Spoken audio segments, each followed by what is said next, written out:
If you are struggling with sticking or your muffins or egg bites not coming out all the same size, these Cake Time muffin pans might be the solution you're looking for.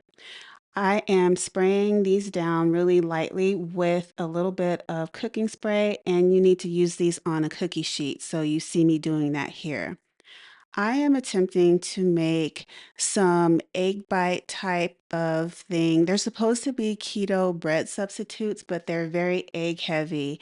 And so I need them to be all uniform and circular, and I need for them to come out baked evenly and able to just pop out of these molds and be used as a bread substitute. And so once I'm done filling the cups of these Cake Time pans, I'm just going to go ahead and pop this in the oven for about 30 minutes. And here you can see what they look like after 30 minutes. I am so pleased with these.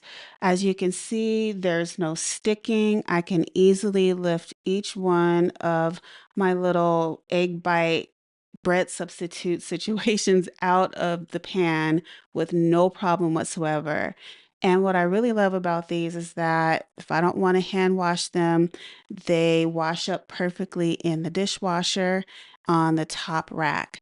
So if you are looking for a lovely nonstick pan where you can make egg bites and muffin tops without any sticking and with even cooking, I 100% recommend these by Cake Time.